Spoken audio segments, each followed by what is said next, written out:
Oke, hari ini kita bahasannya adalah mengubah nasib ya, mengubah nasib. Yang nasibnya udah bagus, nggak usah diubah, memperbaiki. Artinya, ya, mudah-mudahan kita bisa lebih happy, lebih sejahtera. Nah, ini kan di masa pandemi banyak sekali kesulitan-kesulitan yang muncul ya. Siapa yang bisnisnya terimbas nih? Pak Budi Haji terimbas nggak bisnisnya?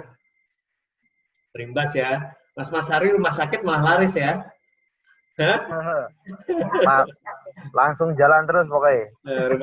Rumah sakit nih yang salah satu yang salesnya booming ya.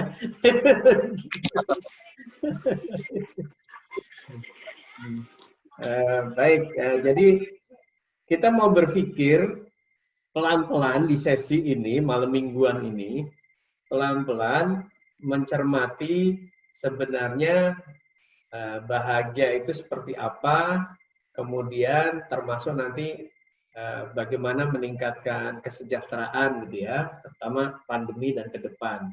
Kira-kira apa yang bisa kita lakukan.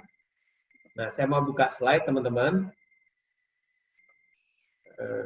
Slide PowerPoint saya mana tadi?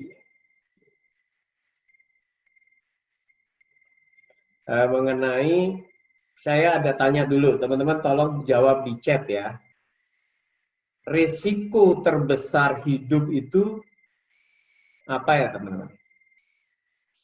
Nah, tolong diketik di chat. Risiko terbesar hidup kita.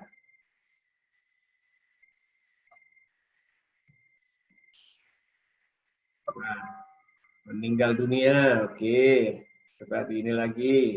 Risiko terbesar kita. Baru satu yang jawab nih, Mas Nizam. Kira-kira teman-teman, risiko terbesar kita.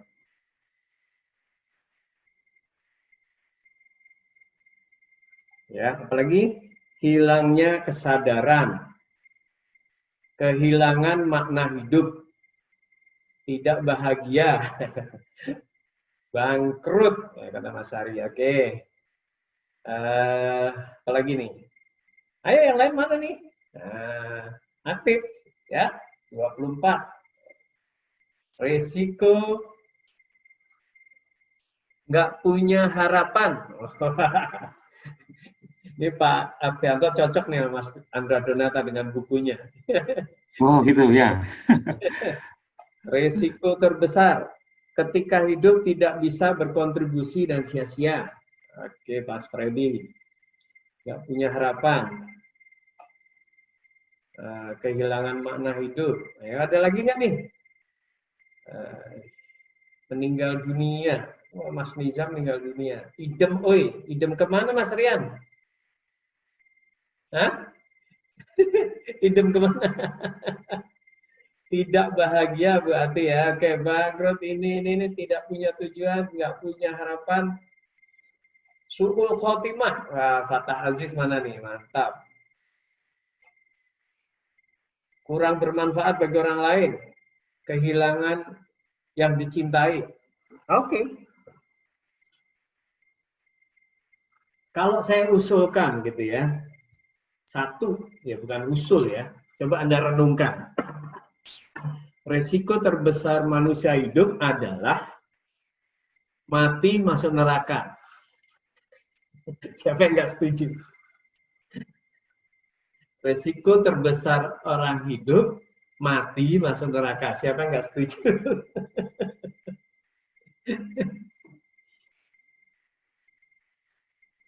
Setuju? Oke. Resiko terbesar hidup kita tuh, coba kita renung ini pelan-pelan. Memang kalau ngomong kebahagiaan ini kan kata Ustadz Budi Haji kan awareness, mindfulness kan gitu ya. Oke, alhamdulillah setuju ya. Jadi ketika kita hidup, risiko terbesarnya adalah kita ketika sudah meninggal dan masuknya neraka, Mas Nizam. Kalau meninggal doang, ya semua manusia pasti meninggal gitu ya. Tapi kalau meninggalnya bagus, masuk surga gitu, dirahmati Tuhan, berarti kan ya nggak ada risiko. Seharusnya orang-orang yang percaya ada kehidupan setelah kematian ya pede aja. Meninggal, asik gitu kan. Istilahnya bagi yang amal baiknya di dunia kan masa panen. Gimana Mas Andra, setuju? Bahwa meninggal itu sebenarnya adalah saat panen. Setuju, setuju. Kalau amalnya baik kan panen tuh. Jadi kita sudah sedekah, sudah berbuat baik ke orang lain, sudah ramah, sudah senyum, nggak pernah mencuri, kemudian suka menolong orang, terus meninggal. Nah, dia meninggal masa panen ya. Baik, jadi ketika tidak ada yang protes berarti jalan pikiran kita mirip sudah nih. Teman-teman sudah selaras bahwa resiko terbesar hidup kita adalah ketika kita nanti meninggal, kita tidak mendapat tempat yang baik, ya. Jadi kita supaya arah kita jadi pas nih. Kemudian saya akan share. Nah, ini gambar aja teman-teman. Sebaiknya kita nanti 5 menit duduknya jangan berubah ya. 7 menit jangan begitu ya. Nanti kira-kira 10 menit udah kaki di atas, kepala di bawah nih. Jadi resiko terbesar hidup adalah meninggal, tapi masuk neraka ya. Oke. Nah, sekarang saya mau tanya nih teman-teman. Ya, nanti kita jawab di chat lagi. Perhatikan slide ini ya. Jadi ada neraka, ada surga, ada miskin, ada kaya. Jadi kalau A itu adalah kombinasi hidup kita miskin, kemudian jahat gitu ya, miskin masuk neraka. Nah, teman-teman mau milih apa? Ya, boleh jawab di C. Mau milih A, B, C, D? Silahkan di chat. Ayo di chat. Ya. A, B, C, D, chat.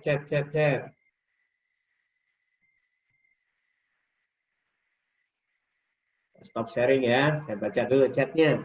C. Gak ada yang milih A ya? Gak ada yang milih A ya? C. Oke. Ya, jadi sepakat semua milih C ya. C artinya adalah pengennya hidupnya, apa tadi C? Pengen hidupnya kaya dan masuk surga. Oke, teman-teman. Saya setuju. Saya juga pengen ke sana ya. Bahwa C itu adalah manusia yang cerdas, dia hidup ya pengennya di dunianya baik, ya di dunia wal akhirat baik. Tidak milih manusia yang bodoh ya, artinya sudah jahat, miskin. Atau kalau misalnya orang baik pun masih dibilang beruntung tuh, walaupun mungkin miskin tapi bisa masuk surga.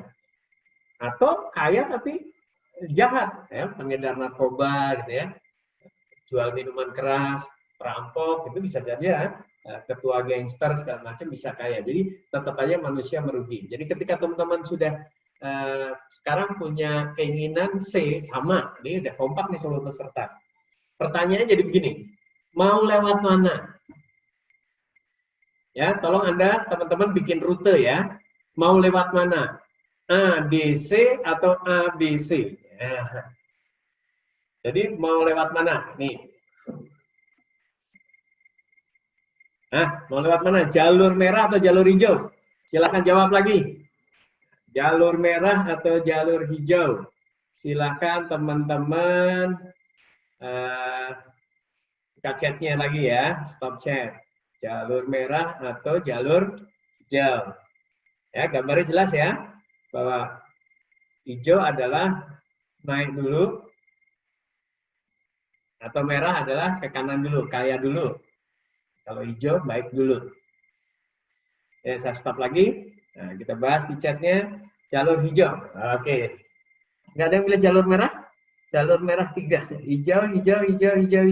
Oke. Sip. Jadi teman-teman, kalau hijau itu artinya mulai hari ini kita putuskan nih. Kita pilih jadi orang baik. Ya. Kalau kita pilih jalur merah, ngejar kaya dulu, kayanya dapat terus meninggal belum sempat baik. Ya, jadi usaha kita yang kita pilih bisa jadi salah. Kita ngerampok, kita begal, nah, itu artinya apa? Pilih jalur merah. Jadi yang paling aman adalah jalur hijau.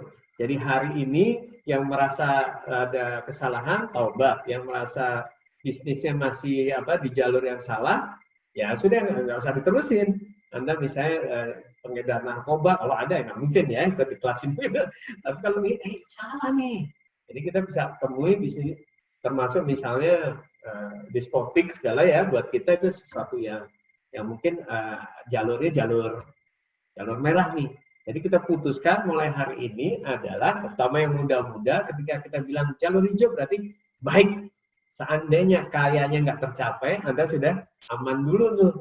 Tinggalnya masuk surga kan, sebagai orang baik, tidak bukan orang yang jahat, orang yang benar, orang yang mengikuti perintah Tuhan. Tapi kalau misalnya Anda ngotot dulu ke jalur merah, artinya ngejar kaya dulu, ya akhirnya bisa kayak Joko Chandra gitu kan ya. Pokoknya yang ada di basement KPK itulah, nah, Anda bisa lihat di sana. Walaupun dia bisa tobat lagi, tapi di detik ini siapapun yang ada di basement KPK kan artinya dia jalur merah nih. Kejar, pengen dapat uang banyak, bla bla bla bla bla, akhirnya masuk di basement KPK. Jadi setuju ya teman-teman, jalur merah cocok kita. Kalau gitu kita lanjutkan, kita share dulu screen-nya bahwa kita pilih jalur merah, jalur hijau ya. Jadi ke sini artinya posisi kita sekarang ini menuju ke baik dulu. Jadi putuskan malam ini teman-teman, ketika teman-teman punya bisnis yang kayaknya miring-miring, ya udah selesai. Putuskan, jadi jangan yang ke kanan, kejar ke sini dulu, baik dulu.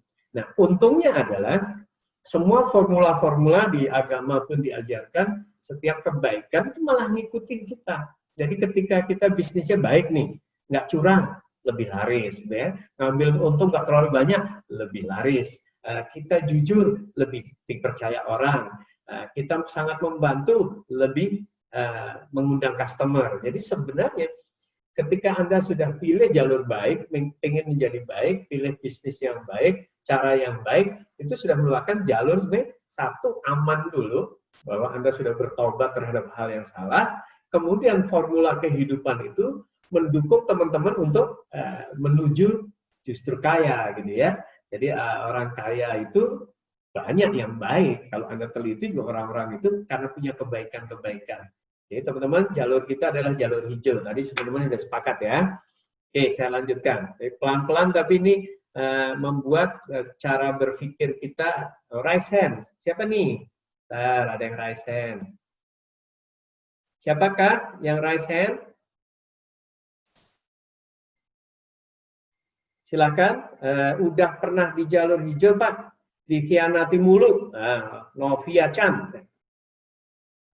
Sudah pernah di jalur hijau, dikhianati mulut. Rasanya Mas Novia Chan nyesel nih di jalur hijau. Tolong di unmute. Unmute, ya, silakan. Novia Chan. Gak apa-apa, kita sharing ya. Oke ya. Jadi teman-teman, ada orang mengatakan ketika kamu berbuat baik, dikhianati, tetaplah berbuat baik. Karena kalau dikhianati ini, terus kita mau pindah ke bawah ke yang jalur merah, ya nggak apa-apa gitu. Tapi jalur merah itu maksudnya gini, Anda kejar kaya dulu, tapi tidak memperdulikan hal-hal yang benar. Jadi sehingga kalau itu berisiko misalnya, Anda ngejar kaya, kena corona. Kalau Anda Muslim misalnya, sampai lupa sholat, ya, lupa hal-hal yang menjadi kewajiban Anda kejar terus, ngos-ngosan, nipu, gitu, jualan handphone secara online, nipu misalnya, ya Anda duitnya dapat banyak. Terus kena corona, habislah Anda, sudah. Karena resiko terbesar adalah, ya, si Nur. Apa ini Nur? Resen kenapa Nur?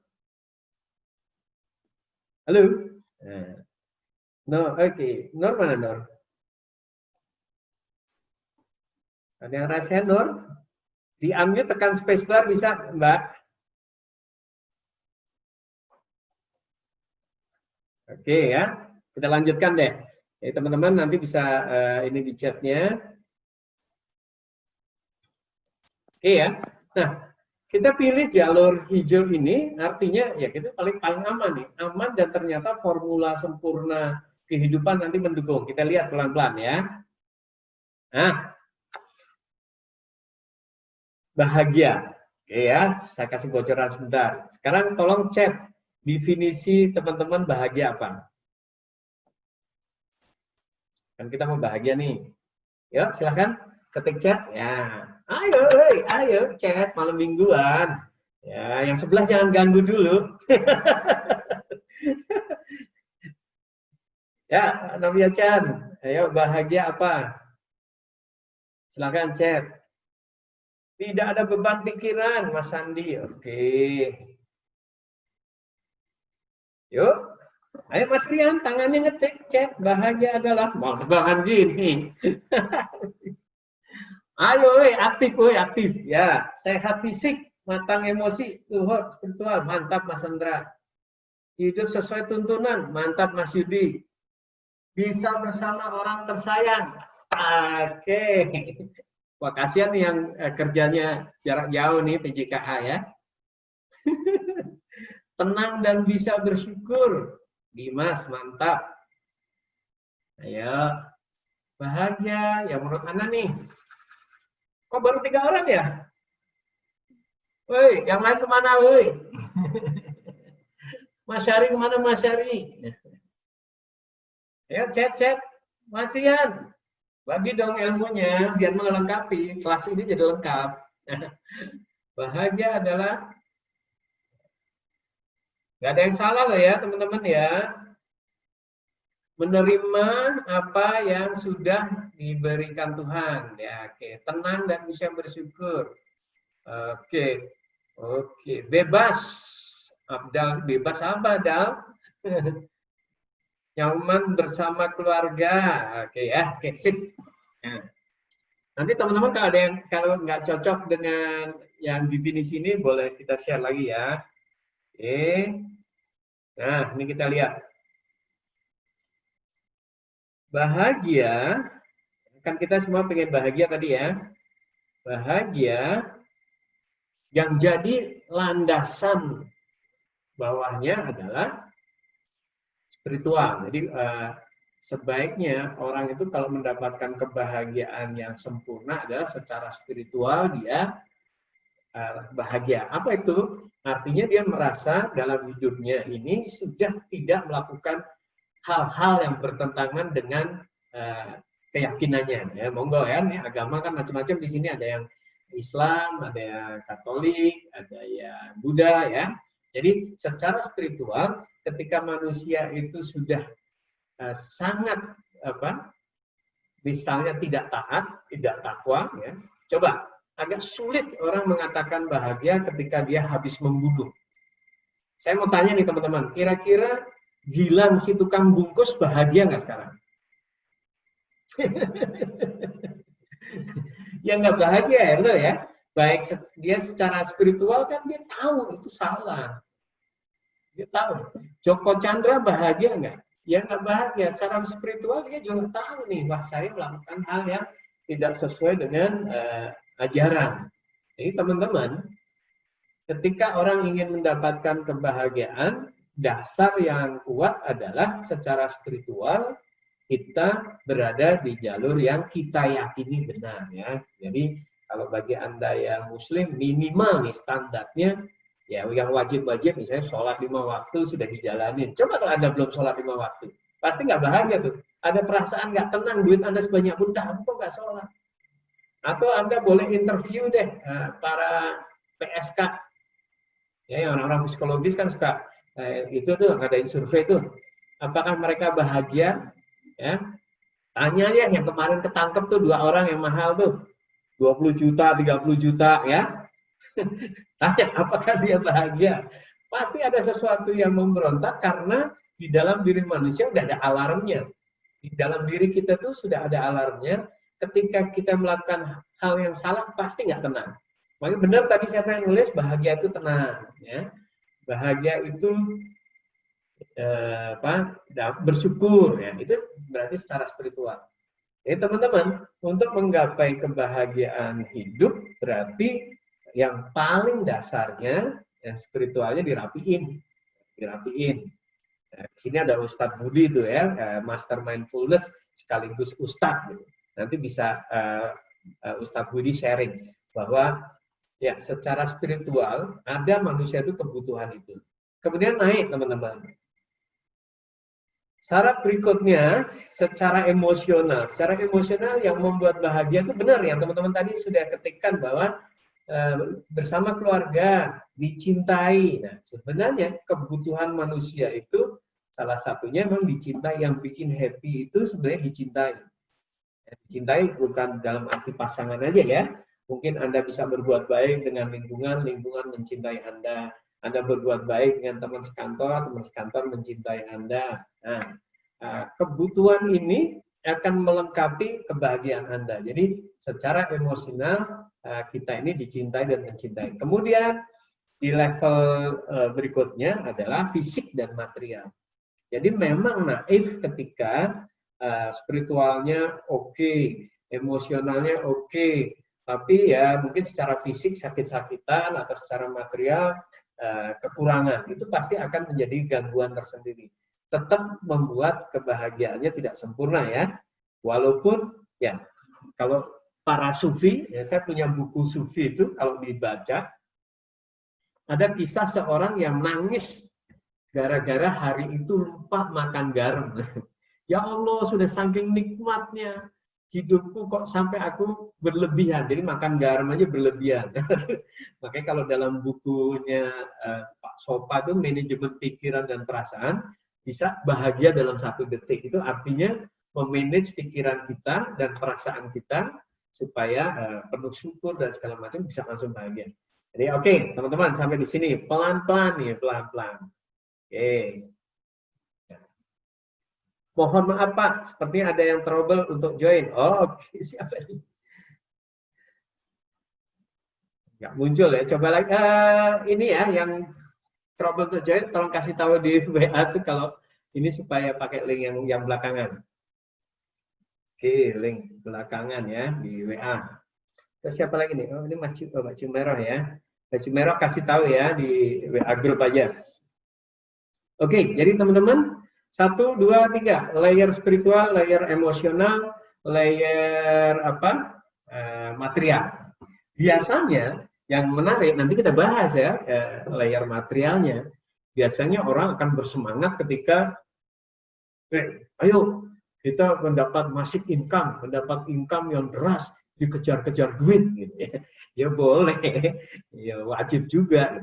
Tapi jangan lupakan yang justru dasarnya secara spiritual, secara emosional, secara material. Jadi teman-teman, kalau ada orang yang mengejar material, itu bisa, ya contoh Pak Dahlan Iskan aja ya, ketika ditanya oleh Pak Tung Desemwaringin, Pak, kalau ada satu nasihat, apa yang Bapak ingin nasihatkan? Jawabnya apa? Tidur. Jadi beliau waktu itu memang sangat semangat, tidur hanya 2 jam, bekerja luar biasa sebagai CEO di Jawa Post Group. Akhirnya beliau sakit, harus operasi cangkok gitu ya ke China sana, berobat, dan ternyata ya setelah itu juga ada kesadarannya. Tidur nasihatnya. Pak Habibie ketika ditanya, wah ternyata ilmu yang paling bermanfaat itu ilmu agama. Dia udah belajar pesawat canggihnya kayak apa, dia aja nyesel gitu ya. Jadi artinya lapis paling bawah itu memang membuat seseorang menjadi tenang, bahagia. Kemudian kalau bilang membangun harapan, itu hope-nya itu nggak cuma dunia aja, hope-nya itu sampai kehidupan setelah kematian ini. Jadi dia tenang sekali. Kemudian orang merasa bahwa kehidupannya dunia ini, ya kalau jaraknya jauh kita lempar sampai akhirat kan cuman pendek, jadi beban besar pun akan terasa lebih ringan. Oke ya teman-teman ya. Jadi sampai di sini ada yang mau ini tanpa beban apapun kondisinya. Wah, Pak Kusnan itu juga bagus nih. Jawaban Pak Kusnan deh kayak Ustadz apa? Ustadz Abdul Somad ya. Baik kegembiraan, baik penderitaan, baik dapat sesuatu kenikmatan maupun ujian, ikhlas menerimanya dengan lapang dada. Wah, itu enteng banget tuh. Nggak ada corona, ya seperti itu. Ada corona, tetap, saya terima nih, dengan lapang dada. Ini adalah sebuah ketentuannya. Oke ya, nanti kita masuk ke materialnya. Biasanya yang menarik itu materialnya, nyari duit seneng ya. Nah, ini caranya gimana, teman-teman? Caranya, saya coba share. Jadi, di gambar ini, teman-teman penuhin aja, ya, mengenai spiritual, sesuai keyakinan dan agama masing-masing. Seharusnya diri kita adalah memilih untuk melakukan hal-hal yang baik, meninggalkan yang buruk. Jadi, kalau secara agama, saya Muslim adalah ya takwa lah ya, takwa menjalankan perintah, meninggalkan larangan. Orang yang takwa lebih tenang hatinya. Kapanpun meninggal, dia lebih siap, tidak ada ketakutannya. Beda sekali dengan orang yang pernah membunuh ya, banyak sekali kan depresi di tentara Amerika aja, pada depresi merasa berdosa, dikejar-kejar perasaan bersalah ya, membunuh orang, pas membunuh mungkin enteng, begitu lihat keluarganya yang ditinggalkan karena yang mati adalah tulang punggung, itu akan menghantui terus. Ya, kayak kemarin ada di Bekasi ada seseorang gokar itu ya, yang dibunuh, lehernya dipotong, mungkin dia santai aja, tapi begitu dengar beritanya bahwa keluarganya masih ada ibunya, masih ada istrinya, anak-anaknya masih kecil, dia tulang punggung, itu benar-benar dia tidak akan pernah tenang gitu ya. Makanya banyak tuh penjahat larinya ke obat, ke mabuk, itu untuk melarikan hal-hal yang setiap hari dia lakukan. Jadi teman-teman, alhamdulillah, mudah-mudahan kita semua di level itu masih secara spiritual kita happy karena kita tidak melakukan hal-hal yang dilarang. Naik secara emosional, Anda orang-orang baik ya, saling mencintai, cinta sesama teman, sahabat, bahkan sesama makhluk Tuhan ya, tumbuh-tumbuhan sama binatang. Jadi kadang-kadang teman-teman saya juga ngiri ya, kalau di rumah saya ini kan banyak kucing gitu ya, banyak kucing. Istri saya sangat sayang sama kucing, anak-anak saya sama kucing. Saya biasa-biasa aja. Tapi saya merasa, wah, saking sayang itu sabar. Jadi kalau ada kucing kencing di mana gitu, di ubin gitu, saya udah, aduh, kucing nih. Gitu. Mereka sabar, bilang. Nah, karena sayangnya sama kucing, kejahatan-kejahatan tanda kutip yang dilakukan kucing nggak jadi beban. Ya sudah, dilap, namanya juga kucing. Gitu. Kalau sakit dikit bawa ke dokter ya. Kenapa sih binatang kan nanti sembuh sendiri? Ya ayah, kalau binatang kan nggak bisa ngomong. Kalau orang bisa ngomong sakit sini, sakit sini. Nah, akhirnya saya bawa ke dokter. Tapi lama-lama saya belajar nih. Ini tahun ketiga ya, saya akhirnya satu persatu bisa menerima kucing itu karena terus. Jadi itu karena perasaan sayang, perasaan mencintai, ya akhirnya dia bisa jadi happy ya, bisa jadi happy. Yang orang lain kucing itu kayaknya berbuat nakal naik ke meja buat istri dan anak kan biasa. Manggilnya, "Hai Buyik," gitu ya. Manggilnya aja dengan penuh kasih sayang, benar ya? Ya, siapa yang punya kucing di rumah atau punya anjing? Ya, ada? Ada yang punya? Ada yang punya tolong ketik punya ya. Ya, biar saya kelihatan ngomong sama manusia nggak sama gambar. Ayo, punya. Iya, ada kucing. Oke, ada 3. Wah, Mas Rian. Oke. Ya, sharing sedikit Mas Rian, sharing dikit. Silakan di unmute. Sudah berapa lama Mas punya kucing? Sebenarnya belum lama Pak, karena kan istri sebelumnya itu agak fobia, agak takut sama kucing. Berarti sekarang yang senang kucing Mas Rian atau Bu Evi?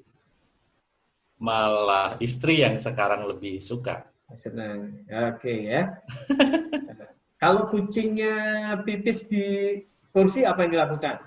Sementara ini memang ada daerah-daerah tertentu yang tidak boleh didatangi, Pak. Jadi hanya wilayah tertentu, ada batasnya. Belum Kalau boleh ke, masih belum boleh ke kamar tidur. oh enggak sampai. Nah, berarti kan belum Enggak belum sampai. terlalu sayang sama kucingnya, betul kan? Ya, masih membatasi hak kucing kan? Betul, Ya, betul. Masih. ya, mudah-mudahan meningkat lagi. Iya. Nah, itu kan lama-lama kita mendapat kebahagiaan-kebahagiaan yang gratis sebenarnya kan. Hmm. Bahkan ketika Mas Rian berantem sama Ibu Evi, gitu ya, atau Bu Evi berantem sama Mas Rian mungkin nggak bisa mengungkapkan karena masih kesel, dia bisa curhat sama kucingnya kan. Ya kalau kucingnya, aduh, Mas Rian udah aku kasih tahu ya, ya terus, oke ya, itu contohnya, termasuk ke apa, ke tumbuh-tumbuhan dan segala macam. Oke, jadi secara emosi teman-teman, ketika ada yang Anda sayangi, Anda merasa lebih bahagia. Anda lagi sayang-sayangnya sama istri, pasti lebih bahagia. Lagi sayang-sayangnya sama pacar, pasti lebih bahagia. Lagi sayang-sayangnya sama orang tua, pasti lebih bahagia. Lagi sayang-sayangnya sama anak, pasti lebih bahagia. Jadi ketika rasa cinta teman-teman tumbuhkan terus, Anda bayangin. Sama siapa aja cinta. Ya. Sama siapa aja cinta kan jadi nggak masalah, lebih happy. Sama Habib Rizik cinta, sama Pak Jokowi cinta, sama Budi Jarot cinta, ya udah nggak ada masalah buat kita kan. Justru paling isinya kasihannya pada berantem kan gitu. Ya, kita tumbuhkan lagi itu, karena memang itu layer setelah spiritual secara emosional itu membuat kita lebih luas area bahagianya, lebih luas area bahagianya. Jadi kalau cinta cuma satu orang kan, ya area bahagianya sempit. Kalau cinta. Nah, paling top ya kalau spiritual cinta dengan Sang Maha Pencipta. Kalau sudah happy banget itu ya. Oke, kemudian teman-teman, oke, di level fisik ya sudah olahraga, gitu ya, olahraga, makan, ya, tidur cukup. Gitu. Kemudian secara material baru ini kita bahas. Nah, satu persatu teman-teman, gimana cara meningkatkan kebahagiaan di level ini. Tapi sebelum itu ya, kita lihat dulu. Ini saya menggambar ini, saya renungkan cukup lama gitu. Nah, kalau kita bicara merubah nasib, oke, teman-teman perhatikan gambarnya. Ya, itu ada berapa lingkaran ya? Ada roda gigi 3 macam ya. Ya, Bu Novia, ada 3 ya. Yang paling dalam warnanya apa, Bu Novia? Hijau ya. Walaupun nggak ada suara, saya bisa baca apa gerak mulutnya. Ya, hijau ya. Di luarnya berikutnya biru dan merah ya. Oke, sip. Saya mau tanya nih, apakah mungkin merah itu bisa bergerak menuju ke lebih baik ke kanan gitu? Kalau birunya macet, hijaunya macet. Nah, mungkin nggak, Bu?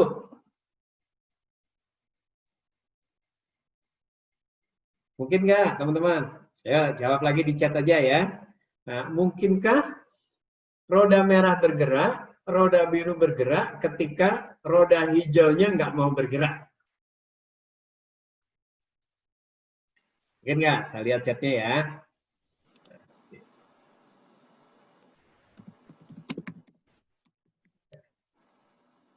Tidak mungkin ya. Oke, tidak mungkin. Oke, tidak mungkin kata Mas Teddy. Tidak mungkin. Terima kasih yang jawab. Mas Yudi, thank you. Jumaira, tidak mungkin. Tidak mungkin. Oke, setuju ya. Jadi kita balik lagi ke gambar tadi.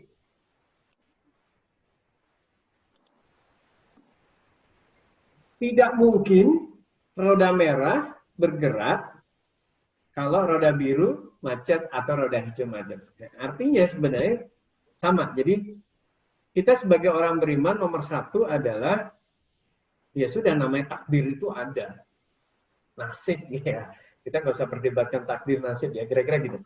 Tapi bisa diubah ya, nasib orang bisa berubah karena perbuatannya, karena doa, bahkan ada orang yang dapat Lailatul Qadar bagi Anda yang muslim ya, bisa mengubah takdir. Nah, oke. Artinya bahwa ada zat yang maha kuasa gitu. Saya mau A ya A aja, mau B ya B aja. Kalau saya bikin A kaya ya kaya, saya bikin B miskin ya miskin. Ya gitu ya. Mau besok selang 1 hari mau hartanya habis ya bisa, ya gitu ya. Jadi ada sebuah kekuatan yang luar biasa, yaitu Tuhan yang beliau punya hak veto, gitu, hak prerogatif mau diapain aja. Tapi kan Tuhan maha pengasih, maha penyayang, maha kaya, maha penyantun ya. Jadi paling tidak, makanya layer bahagia tadi bisa arahkan ke sini supaya roda hijau dulu ikhlas ridho bahwa kita bisa hidup lebih bahagia, lebih sejahtera. Ridho kita bisa mendapatkan kehidupan yang layak atau baik. Ya, saya nggak bicara level mewah lah. Artinya sejahtera. Apa yang kita inginkan bisa dibeli ya, dicapai.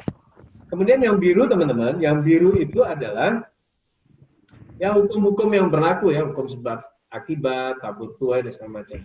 Sedangkan merah itu usaha kita ya, usaha kita. Nah di level usaha kita ya bisa belajar, kerja keras, kreatif, bulat gitu ya. Itu pelajaran yang sebenarnya sudah banyak kita dapatkan. Jadi kesadaran ini penting nih ya. Jadi teman-teman cermati lagi gambar ini.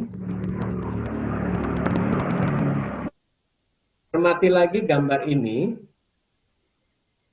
bahwa kalau kita pengen hidup semakin bahagia, semakin sejahtera, berarti jangan pernah lupakan usaha yang memutar roda hijau dulu ya. Ya berdoa, ya memohon, berbuat baik segala macam. Kemudian mengikuti formula yang ada ya. Formula tabur tuai misalnya, Anda berbuat baik nanti dapat balasan. Nanam nanti dapat balasan ya. Atau misalnya air mengalir ke tempat yang lebih rendah. Formula-formula hukum-hukum alam kan sudah ada semua tuh. Kita ikutin. Baru dari sisi usaha kita, ikhtiar itu di roda merah. Jadi teman-teman, ada nggak orang yang ngotot di merah, lupa di hijau? Ya, makanya ada yang tersendat-sendat ya, ada yang berat banget karena ngototnya di merah. Sehingga nggak gerak-gerak, bahkan terpental kadang-kadang ke belakang. Ngotot ke depan, terpental lagi ke belakang ya. Jadi supaya selaras, kita gerakkan yang hijau, bahwa kebahagiaan kita, kesejahteraan kita, itu sesuai dengan kehendak Tuhan. Nah, oke. Jadi teman-teman, untuk meningkatkan yang level dasar tadi spiritual atau menggerakkan roda hijau, yaitu macam-macam ya teman-teman. Mungkin Ustadz Budi nanti bisa nambahin atau mengkoreksi kira-kira. Jadi sudah banyak tuh hadis-hadisnya kalau di Islam bahwa istighfar itu memunculkan banyak solusi. Artinya ya kita berhenti maksiat. Kalau teman-teman ngaji dengan Ustadz Yusuf Mansur kan ada 10 dosa itu yang menghambat tuh. Ya. Berjudi, minum minuman keras, durhaka kepada orang tua, menyentuhkan Tuhan. Nah, itu sudah tobat. Jadi kalau teman-teman sampai sekarang masih nekat berjudi, bisa jadi roda hijaunya nggak bakal gerak untuk menjadi lebih bahagia, untuk menjadi lebih sejahtera. Kalau teman-teman misalnya masih berzina, ya berarti juga roda hijaunya susah untuk menggerakkan kita untuk menuju tempat semakin bahagia, semakin sejahtera. Jadi teman-teman nanti cek lagi ya, 10 dosa besar Yusuf Mansur. Itu kan bukan Yusuf Mansur, tapi memang itu bersumber dari Al-Quran dan hadis, kitab suci. Tapi teman-teman yang Nasrani boleh cek lagi kira-kira dosa-dosa apa yang nggak boleh, gitu ya. Ini siapa yang Nasrani ya? Nah, Bu Ati, boleh sharing sedikit Bu. Dosa ya. 3 dosa lah Bu yang dilarang oleh Ibu di agama Nasrani Bu Ati. Dilarang berzina. Dilarang membunuh sama dilarang membunuh, dilarang mengambil yang bukan haknya. Banyak. Terima kasih berarti ya. Jadi teman-teman ternyata ya sama dilarang. Karena ajaran itu dari Tuhan memang kita nggak boleh berbuat yang jahat. Gitu. Jadi sama Bu, dari 3 yang tersebut, saya yakin kalau 10 dideret juga sama. Apakah boleh durhaka dengan orang tua Bu Ati? Tidak boleh, harus Sama sifat juga. yang kelima, ya. Ya, sama juga. Penting Jadi, sekali. ya, Tuhan tidak ridho gitu, tidak senang dengan orang-orang yang seperti itu. Jadi teman-teman, mungkin Anda bisa jadi kaya raya, tapi kebahagiaannya hilang. Jadi kalau kita bicara kebahagiaan di level itu sudah, teman-teman istighfar ya, tentunya tobat kalau ada dosa. Yang kedua, ya, doa. Ya. Doa bisa merubah nasib. Doa bisa merubah nasib. Kalau teman-teman mau lebih ini di Al-Quran tuh kalau nggak salah Al-Isra 79 tahajud ya merubah nasib. Ya. Akan diangkat derajatnya ya, maqaman mahmudan. Jadi dulu saya nggak tahu tuh teman-teman. Jadi suatu saat mobil saya hilang, kemudian wah saya jadi bersedih, saya sholat tahajud, minta ampun, gitu ya, minta diberi jalan. Ternyata muncul ide itu menulis buku Time to Change. Ya. Jadi Time to Change itu ada 99 cara, jadi ada 99. Nah setiap itu tahajud baru nulis sampai subuh satu tema, tahajud nulis sampai subuh satu tema.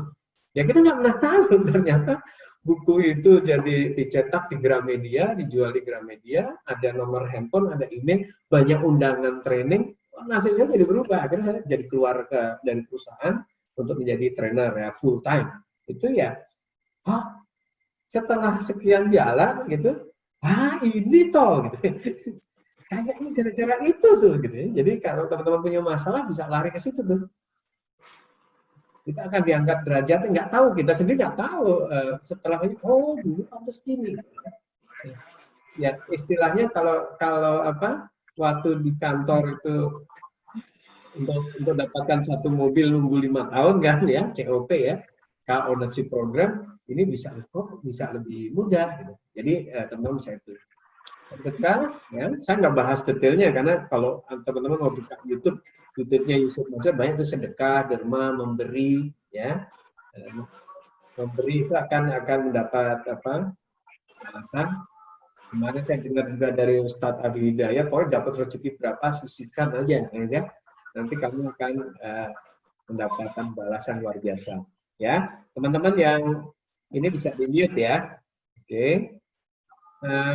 Sayang orang tua, istri, anak. Nah, ini bahasan-bahasan ini banyak sekali teman-teman. Kenapa kita mesti sayang ya? Satu ya memang Anda jadi happy. Kalau hati Anda penuh cinta kan gampang bahagia.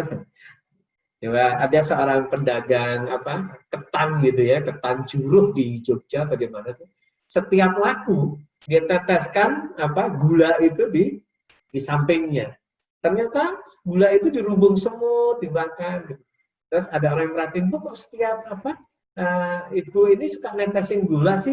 Oh itu sedekah saya karena saya nggak bisa sedekah banyak, saya sedekah sama semut. Jadi bisa seperti itu. Jadi kalau Anda punya makanan sisa, Anda buang ke tempat sampah tanpa perasaan, Anda nggak dapat kebahagiaan kan? Tapi kalau Anda membuat dengan niat memberi makan semut, memberi makan kucing liar, mungkin akan beda lagi. Ya. Oke, jadi sayang, kemudian takwa. Ini membuat kebahagiaan secara spiritual. Jadi secara spiritual. Namanya spiritual itu kan keimanan, nggak ngomong secara logik ya. Jadi bisa jadi rezeki juga muncul ngasih makan kucing dapat undangan training, ya. Bisa gitu ya. Dulu sebelum pandemi kan sering gitu ya. Kalau training sepi ya muternya naik motor beberapa rupiah ketemu orang, nanti belum sampai rumah udah handphonenya bunyi. Pak, tanggal sekian bisa nggak Pak? Itu sering sekali gitu. Jadi ternyata pola-pola rezeki pun bisa kita tandain, patternnya ada. Gitu. Nah, waduh, ini kok belum ada jadwal di depan, baru 1-2 nih. Udah, bisa teman-teman bisa coba ngikutin ibu yang meneteskan gula itu ketika setiap laku. Oke, kemudian di level emosional, ya, teman-teman, jadilah diri yang bermanfaat. Ya. Orang bermanfaat itu pasti akan mendatangkan cinta, orang yang bermanfaat pasti akan mendatangkan kebaikan. Jadi orang yang hidupnya penuh manfaat, ya kemungkinan besar secara emosional dia sangat bahagia. Ya. Contoh ya, mungkin di sini ada anak KSE ya, ada seorang bule Amerika menyumbangkan uangnya pribadi ya, untuk beasiswa mahasiswa di Indonesia. Ya, bahkan itu jumlahnya miliaran. Tapi ya kelihatan bahagia ya, ngobrol di Cirebon kelihatan bahagia, menunjukkan ketemu anak-anak bahagia, dada-dada bahagia. Wah, karena merasa bermanfaat. Nah, banyak juga CSR bahwa para petinggi perusahaan itu kalau lagi memberikan sumbangan gitu kelihatan wajahnya bahagia ya. Ya, walaupun mungkin ada campuran-campuran bangga atau apa, riak nggak masalah, tapi itu memunculkan emosi-emosi yang menyenangkan. Nah, nggak usah jauh-jauh, teman-teman pasti pernah melakukan ini ya, beli pisang kepada kakek-kakek di pinggir jalan, harga 35, Anda kasih 50.000, nggak usah kembalian Pak, oh terima kasih, happy pasti deh. Ada perasaan, wah, happy walaupun kecil ya, selisih 15.000. Atau kembalian tukang parkir saja, Anda kasih 5.000 kan, kalau naik motor kaget-kaget kan, kembalian Pak, nggak usah, wah terima kasih Pak, itu kan 3.000 saja. Jadi itu memunculkan emosi-emosi yang baik. Ya teman-teman, secara spiritual, secara emosional, teman-teman ketika mau lebih bahagia, artinya ya sudah lebih bermanfaat. Menjadi diri yang kontribusi. Jadi beri kontribusi ke kemanapun, ke komunitas, ke lingkungan, ya. Kita kalau berkontribusi tahu-tahu happy ya. Nggak usah gitulah, bikin video di YouTube ditonton banyak gitu, banyak merasa happy ya. Wah iya bermanfaat, oke terima kasih. Ya sudah, memang itu mesinnya manusia. Secara emosional kita butuh gitu ya, butuh mencintai, butuh dicintai ya. Oke ya, menjadi diri yang mencintai. Menjadi yang pemaaf ya, pemaaf. Kayaknya ini Bu Ati nih yang harus ngajar pemaaf nih. Betul ya Bu? Apakah memaafkan memudahkan kita lebih bahagia secara emosional Bu Ati? Betul, sudah saya alami. Ya. Kalau kita tidak memaafkan itu ada ganjelan tiap hari, muka kita juga jadi keriting terus. Jadi kalau kita Maka 72 masih strong ya Bu, wah luar biasa. Ya, ini kalau pakarnya kayak Ibu Ati, Pak Asep Khairul gitu ya, fitness terapi, memang memplong gitu. Sebenarnya kalau dipikir-pikir ya, yang rugi kita sih ya, kita maaf. Ustadz Budi itu juga punya materi memaafkan. Jadi menjadi pemaaf itu ya asik, lebih merdeka gitu. Gimana cara menjadi pemaaf kalau kita mencoba memahami kan kita lebih mudah memaafkan. Misalnya, kok ada pemulung, misalnya kita naruh sesuatu yang harusnya belum diambil kan kesel ya. Oh ya dia butuh ya, dia nggak tahu itu berharga ya. Suatu saat pernah nih rumah saya yang lama itu kebanjiran. Saya lagi jemur buku nikah, ijazah, mungkin ratusan sertifikat kali. Baru dijemur, tahu-tahu diambil kan. Udah hilang aja gitu. Buat mereka mungkin dijual 5.000 kali ya. Tadinya kesel tapi lama, ya Allah, sudah. Udah makan karena mungkin dia butuh uang ya. Oke, kemudian menjadi diri yang sabar, yang lebih secara emosional lebih membahagiakan kita. Nah, secara interpersonal, wigo ya teman-teman, wigo itu warm, ya. Warm itu cirinya greeting, nyapa, hai apa kabar, selamat pagi, assalamualaikum, gitu ya. Ya gitu ya, nyapa. Warm. E-nya equal, merasa kita ini sama, nggak Jawa, nggak Sunda, nggak Batak, gitu kan ya. Ya kita umat manusia sama-sama cucu Adam, makhluk di muka bumi, nggak bule, nggak maaf negro, gitu ya. Ya kita sama. Kalau sudah gitu kan, interpersonal skill kita lebih bagus, ketemu siapapun, sama aja kan. Bahkan ketika di kantor, Anda sebagai bos, oh aku bos, iya bos, tanggung jawab pun gede, gajiku tapi ya lebih gede. Anak buahku ya wajar dong, dia agak bebel-bebel dikit, gajinya dikit, orangnya belum pengalaman, kira-kira gitu kan. Jadi masih lebih nyaman ya. Warm equal G-nya itu genuine, apa adanya aja teman-teman. Semakin banyak gaya, semakin beban hidup berat kan gitu ya. Apa adanya saja. Kira-kira kalau punyanya Carry ya Carry, nggak usah dikasih tempelan M biar Camry gitu ya. Jadi punya Carry dicopot, digeser, kasih M, Camry gitu, tetap orang tahu ya. Kemudian O-nya open. Jadi teman-teman secara interpersonal skill, teman-teman kalau open itu lebih menyenangkan. Artinya apa open? Kalau ditanya siapa namanya, hari sudah nikah belum? Sudah gitu ya. Anaknya berapa? 3 Pak. Nah, kan open. Masa ada yang nanya, namanya siapa? Rahasia dong. Sudah nikah belum? Pengen tahu aja. Anaknya berapa? Kepo loh. Pertanyaan keempat pasti bapak matinya kapan gitu. Sulit banget itu. Oke, kemudian peduli. Dan yang ini tidak pendengki dan pendendam. Dah, dengki itu bikin secara emosional kurang bagus. Nah, kalau kebahagiaan secara material, kalau sehat, olahraga dan makanan ya, teman-teman. Nah, teman-teman boleh lihat bahasan-bahasan yang ada.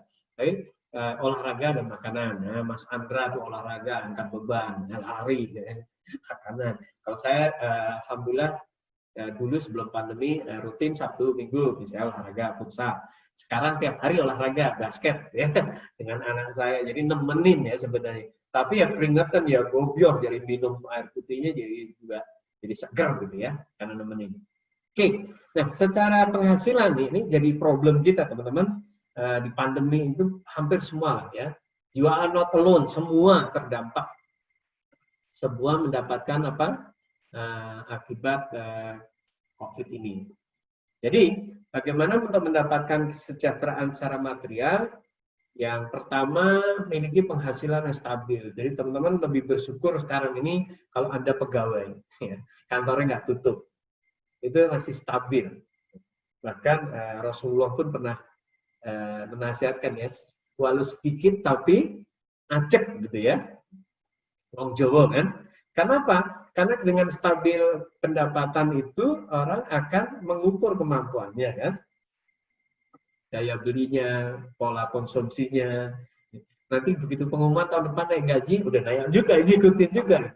Tapi punya sesuatu yang stabil. Termasuk kalau penghasilannya rendah. Pola hidup manusia itu sangat adaptif ya. Berarti dia juga makannya sesuai gitu. Makanya jangan heran kalau Anda juga melihat orang miskin sangat bahagia juga banyak gitu ya. Kemudian memiliki penghasilan dari banyak sumber. Nah, ini kalau supaya sejahtera, kalau cuma gaji kurang kan harus mikirin banyak sumber ya. Mungkin Anda nulis buku, dapat royalti gitu ya. Atau nulis e-book bisa dijual secara online. Atau jualan kopi dan segala macam bisnis Anda ya. Dari penghasilan banyak sumber. Artinya kalau sumbernya sama satu kayak sekarang nih, begitu pandemi macet, setengah mati kan? Anda kebayang kalau nggak ada tabungan. Apalagi nggak gaji bulanan gitu ya. Kemudian memiliki passive income. Passive income, rumah dikontrakin gitu ya. Apalagi kira-kira? Ya royalti buku juga masuk passive income. Jadi teman-teman bangun itu passive income pelan-pelan gitu ya. Jadi memang harus menunda kesenangan dulu, nabung dengan disiplin, berapapun jumlahnya itu kalau ditumpuk-tumpuk terus ya, sebulan 500.000 aja ternyata kalau sudah 72 tahun berapa miliar itu berarti ya betul ya. Jadi karena digulung terus. Menunda kesenangan, teman-teman, apalagi yang muda-muda nih, banyak teman-teman yang masih muda kan, ada Abdal, ada Nur, mudah-mudahan menunda kesenangan, nabung, menunda kesenangan, nabung, itu nanti akan jadi sesuatu yang bikin happy lah, bikin damai, jadi agak tidak mudah kena terguncang, nggak mudah krisis gitu. Oh saya ada aset yang mungkin bisa dijual, likuiditasnya kalau rumah agak lama, kalau emas mungkin bisa liquidnya langsunglah pergi itu bisa cair kan. Oke, kemudian tahan gaya hidup yang justru menggerogoti Anda, teman-teman. Gaya hidup menggerogoti kita kayaknya sepele gitu ya. Contoh yang paling sederhana, kopi harga 52.000. Ya, kalau penghasilan Anda udah 30 juta per bulan, boleh lah ya. Tapi kalau baru 7 gitu ya, hemat dulu. Kopi yang berapa lah, yang 4.000. Ya. Tadi ada video cukup menarik teman-teman. Ada seorang profesor ngasih kopi ke mahasiswanya yang sukses-sukses.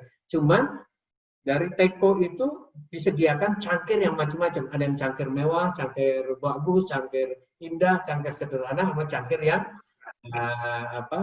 paper cup gitu. Ternyata jumlah gelasnya itu kan memang disesuaikan dengan jumlah mahasiswanya dulu. Rebutan teman-teman, rebutan. Jadi milih yang bagus, lontang gitu. Terus akhirnya dituangkan ke profesor. Beliau tanyakan, katakan kira-kira begini, itulah hidup kamu. Padahal yang pengen kamu nikmati kan kopinya. Kenapa kamu sampai berebut? Kenapa kamu jadi bersedih? Kenapa kamu menjadi kecewa? Karena cangkir yang mewah dipegang oleh temanmu. Yang kamu nikmati sebenarnya kan kopinya. Ya, kira-kira gitu. Hidup kita sering seperti itu teman-teman. Yang kita nikmati itu kopinya. Gitu. Kalau misalnya mau lihat pemandangan aja ya, pemandangan. Anda pergi ke puncak itu dari tahun saya masih SMA 86 sampai sekarang, ya gratis. Jadi sebenarnya ketika Anda menikmati pemandangan saja, ya puncak itu milik Anda, cuman Anda nggak punya sertifikatnya aja. Anda pengen berenang di hotel, ya murah kan? Bayar 700.000 sambil nginep, bisa sarapan, bisa berenang. Tapi kalau Anda punya kolam renang sendiri, ya bisa. Ya kalau ada uang yang sudah lewat dalam arti tidak konsumtif, nggak apa-apa. Tapi kalau dipaksakan, bayangin. Berenangnya itu kadang-kadang berapa kali sih sebulan ya. Jadi saya punya kakak di rumah di Sentul, ada kolam renangnya, yang jaga, yang renang tiap hari, yang mengopi sama istrinya. Dianya datangnya tahun sekali, biasanya kalau malam tahun baru aja. Nah ini siapa membiayai siapa?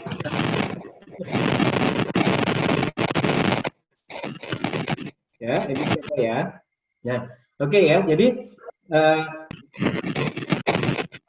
menabung dengan disiplin, teman-teman. Tahan gaya hidup, no hutang konsumtif, Handphone, kalau handphone teman-teman memang buat kerja, membutuhkan spek yang tinggi, ya oke. Tapi kalau misalnya ternyata kebutuhannya WA saja, komunikasi saja, ya boleh dicari alternatif yang mungkin lebih murah gitu. Karena memang istilahnya harus sadis ya, sadis. Jadi sabar dan disiplin. Kalau nabung itu mesti sabar dan disiplin. Godaannya banyak. Oke, belanjanya teman-teman usahakan di level perlu, bukan ingin. Jadi butuh nggak sih? Butuh bener nggak sih? Nah, kebayang nggak teman-teman? Jadi ketika mulai hari ini teman-teman sudah bisa mulai nahan diri, mulai disiplin nabung, kemudian Anda hitung ya, nanti bisa dibagi tuh kalkulator atau pakai Excel bisa ya. Nabung, uang saya berapa sekarang, tiap bulan nabung ini berapa, 10 tahun kira-kira akan jadi berapa. Walaupun mungkin teman-teman ada yang nggak suka atau nggak boleh riba gitu, maksudnya keuntungan digulung lah ya, bisa berapa persen, 10%. Wah itu luar biasa. Gitu. Oke, nah ini beberapa yang alternatif teman-teman bisa lakukan. Oke, ini ada 10 miliar pertama ya, kegedean nggak 10 miliar? Nah, biar menantang ya teman-teman ya. 10 miliar pertama. Nah, saya stop dulu. Cek wajah dulu, cek wajah. Siapa yang pengen 10 miliar pertama? Silakan ketik, saya amin. Amin ya. Mudah-mudah nih. Ya, yang mudah-mudah. Ayo. Nur, Cumero, ya. Abdal masih ada nggak? Abdal. Amin. Kita doakan rame-rame ya. Amin. Oke. Mungkin nggak sih teman-teman? Mungkin nggak kira-kira bisa dapat? Ya, saya ini bersyukur ya, istri saya nggak suka utang. Jadi beli mobil harus cash, beli rumah harus cash. Kalau belum, ya udah nabung dulu gitu. Emang agak sabar karena udah gemes gitu ya, udah pengen, tapi harus nunggu 4-5 tahun gitu. Tapi ternyata stimulan itu bisa membuat kita semangat dibanding kalau udahlah kredit aja ngangsur gitu ya. Jadi agak beda, spiritnya agak beda. Dan ternyata ketika kita yakin, optimis gitu, penuh harapan, ya kayaknya pikiran, gerakan, tubuh, ucapan, semangat tuh mendukung ke sana. Ya. Nah, sadis ya, bro. Insya Allah harus sadis. Mas Safrul.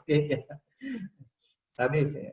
Makanya saya nggak berani ngasih judul kaya gitu ya, sejahtera aja lah gitu ya. Tapi kalau kaya sampai mobilnya 10 gitu, nah, Anda gurunya teman-teman, Anda bisa belajar dengan Pak Tung Desemaringin ya. Kemarin saya juga belajar sama beliau 3 hari, 4 hari malahan ya. 4 hari sehari saya ikut lagi 3 hari ya. Namanya ilmu kita belajar ya. Ada orang geber ke sana ya. Kalau saya memang bahagia gitu. Karena apa? Pengen ngejar nama saya ini artinya apa sih? Harus bahagia, pengennya bahagia. Jadi beberapa saya fokuskan di situ secara material yang tadi di level paling atas, emosionalnya juga saya mau nyari gitu, spiritualnya juga tidak boleh saya tinggalkan. Oke teman-teman, mungkin ya. Jadi rumusnya macam-macam nih. Kalau perkaliannya kan sederhana, cuman kira-kira nanti apa ya usaha yang bisa masuk di sini? Oke, nomor 1. 10 miliar sekali dapat. Apa tuh kira-kira teman-teman? Ya. Jadi saya pernah punya tetangga, tiba-tiba waktu itu ngontrak depan rumah ya. Depan rumah ngontrak, terus tiba-tiba langsung bangun rumah besar gitu. Saya tanya, ternyata dapat proyek jual kapal. Ya. Jadi sekali saja itu deng gitu kan, jual kapal. Jadi kalau teman-teman yang sabar, kemudian ini pengen nyari, udah 10 miliar pengennya sekali gitu, cari jual kapal ya. Beberapa di film-film Anda bisa temui ya, ketika jual nuklir gitu kan, penjahat yang jual mata nuklir gitu kan, sekali jualan teroris gitu, berapa US dollar gitu. Oke, yang kedua bisa 5 miliar kali 2 ya, mungkin properti besar gitu ya, yang harganya 60, 100 miliar gitu. Kalau orang properti lagi beruntung bisa dapat tuh kan 2,5% ya. Nah, jadi teman-teman mungkin bisa mulai main properti ya, maklarin. Kan ada ilmunya tuh yang diajarkan Pak Tung Desemaringin, beli properti tanpa uang gitu ya. Jadi kira-kira ketika ada orang iklanin propertinya mau dijual, Anda samperin ke sana. Kalau ditanya mau dijual berapa Pak? 200 juta. Boleh nggak saya beli 210 juta? Ya boleh dong, kan lebih mahal. Tapi kasih waktu ya Pak, 3 bulan. Kemudian Anda bikin surat perjanjian, pakai metre bahwa itu akan menjadi properti yang Anda pasarkan selama 3 bulan ini. Ya. Anda jual, misalnya bisa dicat dulu, dibersihin dulu, jualnya 225, untung tuh 15 kan, 15 juta. Kira-kira begitu. Jadi beli properti tanpa modal tuh triknya seperti itu. Jadi Anda cari orang yang mau jualan, Anda maklarin lah, ya intinya maklarin. Jadi mungkin nih, ya kalau 10 miliar dari 1 juta, itu profitnya 1 juta kali 1000 kali 10 kali, kira-kira apa ya teman-teman ya? 1 juta kali 1000. Nah, misalnya Anda bikin software gitu ya, Anda bikin software bagaimana mengelola pengiriman WA gitu, dengan manajemen siapa yang sudah terkirim, pengiriman WA pertama, kedua, ketiga untuk promosi dan segala macam. Yang beli software itu harganya 1 juta. Kalau software kan harga pokoknya boleh bilang pas development udah selesai, tinggal jual berulang-ulang ya. Ya seperti kalau di saya bikin video, saya upload di YouTube, saya jadiin www.A2Z for trainer. Itu kan harganya murah ya, 300. Tapi ya sudah nggak ada modal apa-apa lagi. Setiap ada yang beli ya dapat 300.000. Kalau sehari dapat 5 ya 1,5 gitu kan. Terus yang tinggal ngiklanin aja di Facebook Ad atau segala macam. Jadi sangat mungkin ya. Tapi kalau misalnya 1000 kali 5000 kali 100 kali 20, jadi bisa Anda bikin toko kue ya. Nah, jadi saya punya adik punya toko kue gitu. Begitu sudah rame, buka lagi satu. Ya, ini faktor kalinya yang 20, jadi bikin cabang-cabang. Jadi sangat mungkin teman-teman. Ya, sesuaikan bisnis Anda, kemampuan Anda, kira-kira apa yang pola mana yang teman-teman mau pilih ya, mudah-mudah tuh. Oke, nah ini slide terakhir. Kalau nanti ada diskusi kita bisa diskusi ya, agar tercapai teman-teman supaya Anda rezekinya baik gitu ya.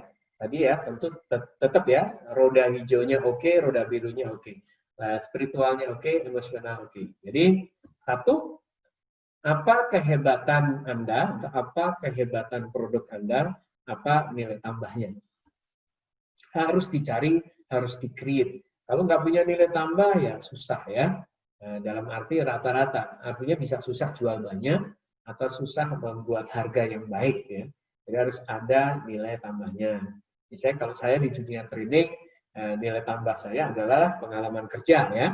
Jadi kalau Mas Andra itu 17 kali pindah kantor, saya 23 kali pindah kantor.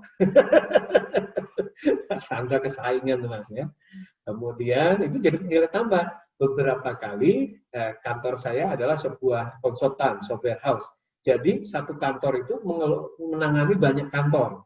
Akhirnya hampir semua jenis bisnis saya pernah terlibat kan. Kadang jualannya ke perbankan, kadang ke pabrikan, kadang ke distributor, kadang ke distributor tunggal. Jadi kita tahu bisnis model yang macam-macam. Itu nilai tambah. Kemudian saya menulis buku Creating HH. Saya kalau bikin training itu ada humornya yang seru lah ya, yang menyenangkan ya. Kecuali dengan Zoom ini mesti serius nih karena waktunya pendek dan temanya tema masa depan nih, sampai akhirat tuh kan. Oke, kemudian tawarkan ke market yang tepat. Jadi itu stupa ya, segmentasi, targeting, positioning.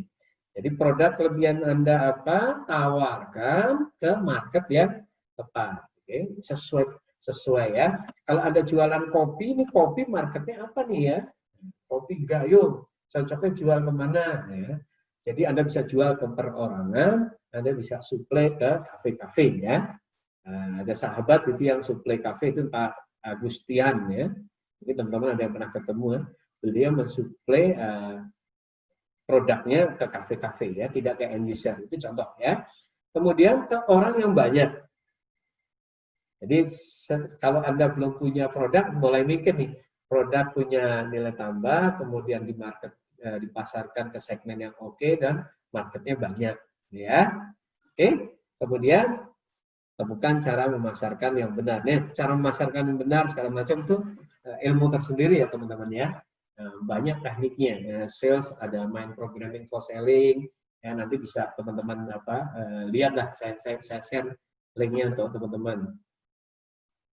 Nah, slide terakhir. Jadi pikiran kita nanti supaya lebih merasuk benar, lebih sungguh-sungguh. Jadi pikiran kita ini sudah ada programnya, kita bisa semacam recording ya. Jadi teman-teman, nanti saya sudah sediakan 4 video, teman-teman bisa style di rumah dengan santai, dengan nyaman gitu ya. Yang satu berisi mindset untuk perubahan hidup itu, perubahan nasib. Kemudian kedua, saya sudah susun pertanyaan-pertanyaan yang memberdayakan, ya. Kemudian yang ketiganya itu ada proposal, proposal perubahan hidup Anda ya. Bagi teman-teman yang sudah settle, ya alhamdulillah tinggal meningkatkan saja. Mudah-mudahan secara emosi semakin happy, secara spiritual semakin siap. Jadi komplit gitu ya. Kebahagiaan kita segitiganya. Dari mulai spiritual, emosional, sampai ke fisik dan material. Oke, baik teman-teman. Oke, saya stop sharingnya. Ada yang mau di-share, ada yang mau ditanyakan, ada yang mau diperdebatkan, ada yang mau didalami, monggo. Nah, ya, gimana Sheila? Halo, semuanya masih nyala? 1 juta dari umroh. Ini apa nih? Mbak Novia. Wah, ini ada yang baru masuk jam segini, Mas Wafa. Oke, teman-teman. Yang tadi tentang 10M. Nah, siapa nih? Ya, oke ya. 1 juta dari umroh. Berarti kalau 10M berapa, Bu? 10.000 ya. Jadi bisnis umroh berarti 10.000 calon jamaah umroh ya. Kalau cuman satu yang marketingin mungkin lama ya, sekali berangkat umroh itu biasanya sekitar 40, 50 kalau yang bukan yang gede banget ya. Kalau Bu itu punya usaha sendiri, kalau 50, 1 juta per orang untungnya bersih dari umroh, berarti berapa kali tuh? 2 tahun 100, 20 tahun 1M, berarti 200 tahun, Bu. Nggak kecapek tuh dari 1M, 200 tahun kan? Oke, jadi dihitung lagi, makanya memilih produk. Tapi bisa jadi bukan 20 tahun, Pak, saya mau punya cabangnya 10. Nah, oke ya. Cabang 10 kayak punyanya Mas Didik gitu ya. Banyak punya cabang. Oke.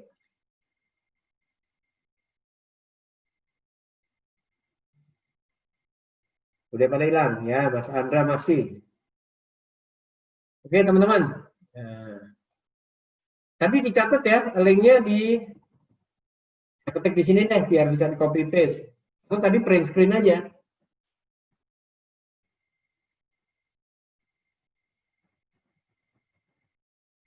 risubadia.com/pth.php. Ya, itu kira-kira per videonya setengah jam lah ya, kali 3. Dan bagusnya diulang-ulang. Jadi secara main programming itu salah satu bawah sadar itu kuncinya adalah repetisi. Repetisi diulang-ulang. Jadi kita install pikiran kita berulang-ulang, kita lebih pede lagi, lebih lebih semangat lagi dalam kondisi seperti ini. Kita bisa oke, Mas Hari, maaf saya izin pamit. Oke, Mas Andra. Oke, silakan. Oke. Teman-teman ada yang mau ditanyakan boleh kirim ke chat atau langsung buka videonya. Kemudian kita bisa diskusi ya, supaya materi kita bisa lebih kuat. Saya sendiri juga bisa belajar dari teman-teman. Saya lihat nih ada beberapa yang jagoan nih, Mas Syahrul gitu ya. Selamat datang Mas Syahrul. Kelewat nggak? Halo Mas Syahrul. Ya Bu Ati boleh ini? Boleh. Iya Pak Ari, nyimak. Ya Bu, silakan Bu. Nyimak terus Pak Ari, lanjut. Orang udah selesai kok lanjut. sambil masak tongseng ini. Ya, memang di Zoom itu jeleknya begitu. Disambil-sambil gitu ya. Mas Sohibul Wafa aja sambil jalan-jalan tuh ngurusin kafenya ya. Baru masuk nih, terlambat ya. Oke, ini saya mau dari yang muda-muda nih. Siapa yang masih bertahan nih yang muda? Nurjana. Nurjana siapa ya? Jana ya? Jana punya bisnis kosmetik ya Jana? Jana. Aulia. Iya, Pak. Ya. Gimana kondisi di pandemi ini? Jadi kalau nyambung kan ya, Pak? Kenapa? Jadi kalau di kondisi pandemi ini ya daya belinya kan untuk kosmetik itu agak kurang. Jadi ya sempat hopeless juga sih Pak kemarin. Karena harganya kan kita baru launching sebenarnya, jadi baru launching terus tiba-tiba corona itu benar-benar shock banget gitu Pak. Padahal kita sudah mengeluarkan biaya marketing gitu. Udah yang benar-benar hopeless, ya Allah mau gimana gitu. Terus beberapa bulan itu pemasukan benar-benar seret, udah nggak tahu lagi lah gitu. Terus ya akhirnya pasrah sama Allah sambil jalan, terus ya sambil diskusi sama suami. Akhirnya tiba-tiba Allah tuh kayak ngasih jalan gitu, Pak. Nah, jadi kita sebenarnya pertamanya bikin Instagram kelas formulasi skincare, saya bilang gitu. Karena kan saya pernah cerita ke Bapak tuh, ya ada orang yang bilang, ya itu ya, namanya orang kan relatif ya. Ada yang bilang saya tuh cantik, ada yang bilang muka biasa aja, ada yang bilang, jelek, ownernya jelek nih, owner jelita. Kok jualan skincare? Ada yang kayak begitu. Jadi, terus... Jana, ya. Saya itu pernah kerja bolak-balik 3 kali itu, keluar masuk di Marta Tilaan. Ya, bukan mau ngomong apa-apa ya, Bu Marta kan ya gitu. Jadi kalau yang ditampilkan di brosur, di majalah, ya bintang iklannya nggak masalah, owner. Ya. Iya. Terus jangan apa? Jangan menggerogoti semangat ya. Saya pernah di Ristra juga ya, di Trenggono ya. Cuman belum pernah di Bu Moriarty ya. Di dunia kosmetik seperti itu ya. Marketing adalah persepsi, jadi pintar-pintar membangun persepsi. Ya kalau memang Jana as owner ya owner, kan saya bukan modelnya gitu. Iya, terus habis itu saya mikir gini Pak, memang kok saya kan ada basic farmasi dan biologi. Memang orang yang asisten apoteker sama biologis itu apakah harus cantik gitu? Maksudnya kita bisa formulasi apakah harus cantik yang glow up banget gitu. Terus saya pikir saya udah nolong 10.000 perempuan Indonesia nih buat bebas jerawat gitu, cerah. Masa kemampuan saya diragukan karena saya nggak yang glow up banget gitu. Nah, di situ saya bikin kelas formulasi skincare, Pak. Pertamanya saya masih ragu-ragu tuh. Emang ada yang mau beli gitu. Saya pasang harga 500, Pak. Online kan. Nah, pas itu ternyata kok rame. Apa kemurahan ya? Saya mikir gitu. Terus habis itu suami saya bilang, naikin deh jadi 800 gitu. Dan alhamdulillahnya tuh sampai sekarang tuh mulai naik gitu. Dan ya mohon doanya Pak, semoga sampai naik. Amin. Makanya Jana, kalau dalam buka usaha kan nanti ada pegawai tuh. Pegawai juga ikut doain ya kan gitu. Pada dasarnya kalau Bu Marta pun juga seperti itu gitu. Jadi ada keberkahan dari pegawai-pegawainya. Ya semua, makanya perusahaan-perusahaan besar itu kadang-kadang bertahan ya karena pegawainya juga ini ya ikut. Kita nggak pernah tahu, makanya lingkaran hijau itu juga nggak boleh dilupakan bahwa secara spiritual atau kehendak Tuhan tetap kita garap itu kan macam-macam, bisa dengan prihatin, bisa dengan doa, dengan amal gitu kan, rumus-rumusnya jalanin, yang merah kita tekunin, misalnya optimis, teknik marketingnya. Cuman kalau secara mindset nggak ada masalah Jana, orang jual kosmetik, bahkan orang botak itu jual jadi punya perusahaan penumbuh rambut juga nggak masalah. Kan botak bisa jadi selera, kan? Iya kan? Ya, jadi sebenarnya boleh aja, bisa tidak diekspos misalnya. Ya, memang kalau di kosmetik kan yang diekspos modelnya, Jan, ya kan? Iya Pak. Nah, sama kalau dulu misalnya Wardah awal-awal kan memarketingkannya melalui Ahadnet networking, ya. Ahadnet punyanya Pak Ateng ya, punya Ateng. Sekarang sudah umum tuh dijual setelah besar bikin jalur distribusi sendiri. Jadi ya memang jangan berharap kalau misalnya seorang pemilik perusahaan kosmetik jual kosmetik anti aging terus tua nggak boleh ya, tua aja. Bu Ateng juga kosmetik anti aging ya tetap aja sepuh gitu. Bu Marta tetap aja sepuh gitu, sama. Jadi apakah nggak boleh jualan anti aging? Boleh. Kebayang nggak tuh? Yang punya aja kaget. Ya, kompornya juga langsung sampai pabriknya itu yang di kebun jeruk, ke arah kebun jeruk sana, sampai 3 shift. Itu kalau digerakin dengan marketing, dengan semangat, dengan ya nggak kena. Tapi ya sudah, kalau sudah Allah berkehendak janah nanti namanya jadi janah tilaar, ya jadilah. Oke ya, Janah thank you sharingnya. Gitu ya, Mas Wafa, strong, Mas Nizam makin oke. Nah, mudah-mudahan kita malah meninggalkan kompetitor-kompetitor kita. Yuk, kita cari terus teman-teman. Orang bodoh menemukan jalan buntu, orang biasa menemukan jalan keluar, orang kreatif menemukan banyak sekali jalan keluar. Dan setiap kesulitan pasti ada jalannya, betul ya? Itu sudah desain dari Tuhan begitu. Tak kasih kesulitan, kamu biar kreatif ya. Makanya apa itu belajar? Belajar itu kan kira-kira melakukan hal yang berbeda untuk kasus yang sama. Dulu saya di kampung mandi di sungai. Waduh, kok repot ya, terbuka ya, mesti jalan dulu.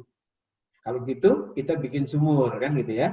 Bikin sumur. Sumurnya digali tuh, lubang bulat, dalam banget. Wah, sekarang ngambil air kok ngeret, kok capek ya. Akhirnya ada sumur, pakai pompa kodok. Pompa kodok kok masih capek, pakai jet pump. Jadi itu artinya kita terus belajar. Ya. Jadi kita terus belajar, jualan juga terus belajar, yang punya produk kosmetik terus belajar, kosmetik juga beda terus, berubah terus. Dulu zaman Bu Ati muda itu kalau pakai kosmetik nempel di gelas. Sekarang sudah ada yang kiss proof gitu ya, ada yang bling bling. Kemudian kok bibirnya pada kering, ada vitamin E-nya. Nah, sudah. Waduh, Pak Hari ahli banget. Iya berarti kan satu wajah itu ada dempulnya dulu ya, alas bedak, penyamar noda, gitu, blush on, eyeliner, eyeliner, lip liner, eyeshadow, maskara, ya gitu macam-macam tuh. Jadi memang satu wajah tuh peluangnya banyak bagi Anda yang bisnis kosmetik, satu wajah wanita itu bisa ratusan produk tuh. Kenapa tercipta maskara? Itu banyak wanita malas manggil bakso pakai tangan, udah pakai ini kedip mata aja. Bakso gitu.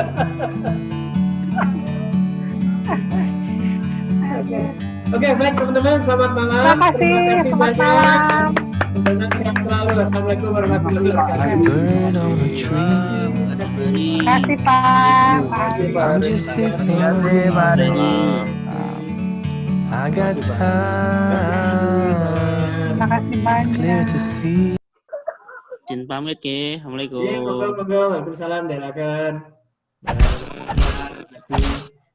Terima kasih waktunya ya. Oke, Terima bye-bye. kasih, Pak.